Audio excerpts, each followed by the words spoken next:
You've probably heard of the Great Pyramids of Giza and their rich history. These pyramids were built to serve as tombs for the ancient pharaohs of Egypt during one of the most prominent civilizations the world has ever seen. But what if you were told there was an ancient ruler who took burial rites and tomb making to a whole nother level? The tomb of Qin Shi Huangdi, the first emperor of China, remains one of the most recognizable images of Chinese heritage worldwide, along with the Great Wall of China and the Forbidden City. The Terracotta Army or warriors are thousands of life-size clay models of soldiers, horses, and chariots that were crafted to act as guardian figures for the tomb and to serve China's first ruler in the next life. The site was discovered in 1974, and the realistic army figures provide a unique insight into ancient Chinese warfare, from weapons to armor or chariot mechanics to command structures. In this video, we examine the rich history of the Terracotta Army and detail everything there is to know about this monumental archaeological discovery.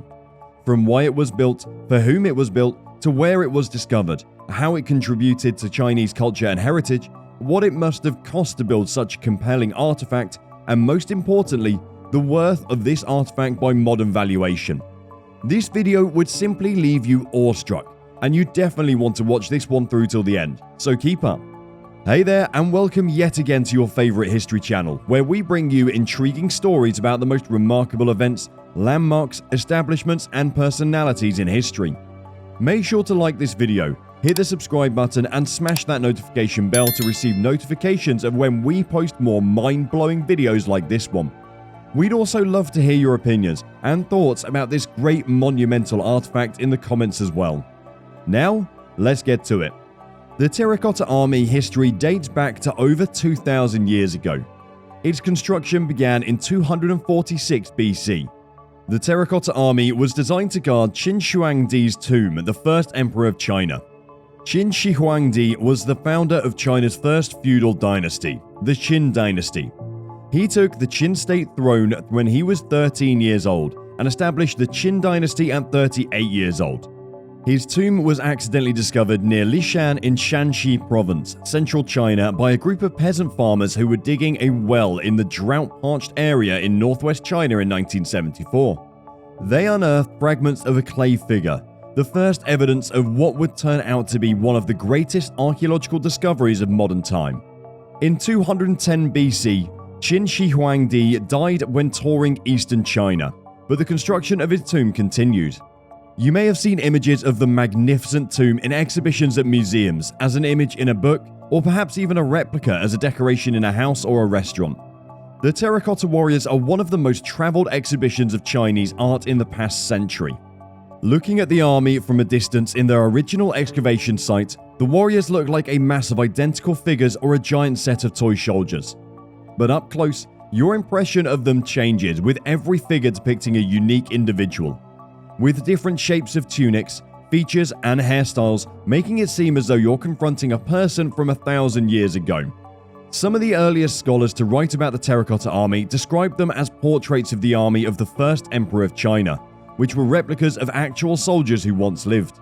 The site of the excavation has been officially made into a mausoleum by the Chinese government and is now a UNESCO World Heritage Site, although the inner tomb itself remains to be excavated. Shi Huangdi was desperate for immortality, and in the end, his terracotta army of over 8,000 warriors, 600 horses, and 100 chariots were built to give him just that, at least in name and deed. Shi Huangdi was the king of the Qin state who unified China from 221 BCE and ruled as China's first emperor until his death in 210 BCE. His reign was short, but packed full with the construction of different monuments that remain even till today. Asides ordering the construction of a vast and never-seen-before tomb, his rule also saw the building of the first version of the Great Wall of China. He interlinked the states with canals and roads and construction of a sumptuous royal palace for himself. Shi Huangdi was obsessed with acquiring immortality, an endeavor which saw him task scientists at the time with a near-impossible job of discovering life-prolonging elixirs. He also sent out young emissaries to the Eastern Sea in search of the fabled Penglai Island of the Immortals. Failing in his quest to unnaturally prolong his life, he ultimately fell back on the age-old standby of autocratic rulers and had a huge tomb built for him instead. The massive project was begun in the early years of his reign, and it required a prodigious amount of work to get it ready. An administrative district was established at the site with 30,000 families forcibly relocated there and given the task of building the biggest tomb ever seen in China's history, and in fact, in the whole world. As the project was ongoing, the emperor realized that time was running short, so he sent an additional 700,000 convicts and forced laborers, who worked for approximately 40 years, even after his death, to push the project to completion. One way or another, Shi Huangdi wanted so much to be remembered long after his reign, and the Terracotta Army seems to have achieved that goal very pronouncedly. The tomb is actually a multi-burial complex, and it covers an incredible 35 to 60 square kilometers. While the tomb itself remains unexcavated, its spectacular army of terracotta defenders has, in part, been revealed and already earned the site the title of the greatest tomb in the world. Historians have recorded that the tomb contains vast riches and includes killer traps to ensure the emperor rests forever in peace. The traps and the interior have been described to include crossbows that are triggered by mechanisms which would shoot automatically at anyone who passes before them. Historians have likewise recorded that the emperor's harem was entombed with his dead body, as well as many craftsmen and laborers, in order to keep the fabulous wealth of his grave robbers' bounties a secret for all time. Shi Huangdi did a whole lot better than his predecessors at protecting his tomb with the construction of the Terracotta Army. Rulers in ancient China commonly had 2 or 3 statues to stand as guardians outside their tombs, but Huangdi went for a whole army. The tomb has 4 large underground chambers or pits. The first pit is the largest of the army pits. It is a large compartment that was dug into the earth and has walls that were reinforced with logs and covered by a wooden ceiling. Inside, it holds 11 corridors of soldiers lined up in battle formation. After the excavation of Pit 1, archaeologists revealed 2 further pits. They were named Pit 2 and Pit 3 and are both smaller than Pit 1 but contain more types of terracotta warriors, horses, archers, and weapons. The 4th pit was found empty, a testament to the original unfinished construction.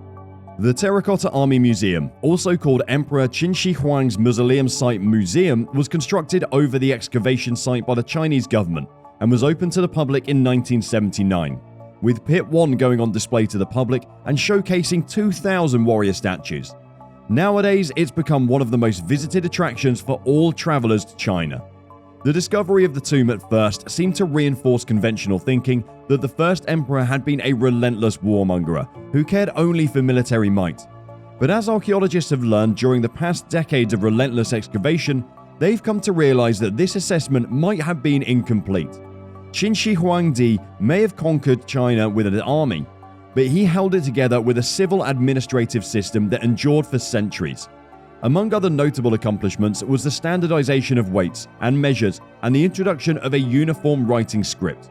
The scale of the project has been estimated by archaeologists to have required a huge quantity of firewood to fuel the pottery kilns that made the figures, not to mention the countless tons of clay from local deposits needed to make figures weighing up to 200 kilos each.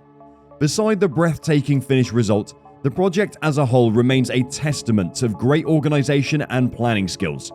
As a dictatorial ruler, Qin Shi Huang would not have paid much to his workers, and the exact amount it cost to build this massive tomb is largely unknown, but archaeologists have tried to put a coat to all of the artifacts excavated from the site so far. The team of potters who made the Terracotta Army included imperial craftsmen and folk craftsmen. As a way to mark their own pieces of work and to ensure the standard of quality, each craftsman carved his name into the pottery figurines he created. By adopting this method, the government could manage the handicraft industry, guarantee the quality of the products, and control and supervise the production levels of the craftsmen. The Terracotta Army is widely acclaimed as being the 8th wonder of the ancient world and is a multi-billion-dollar project by presentation value. The value of this historical monument basically reflects the kind of massive and legendary discovery this army really is. One terracotta warrior is estimated to be worth $4.5 million. That'll be about $36 billion for the entire estimated 8,000-strong army. When the 100 chariots, 400 horses, and more than 100,000 weapons already unearthed are included, the wealth of the army is expected to be closer to $50 billion.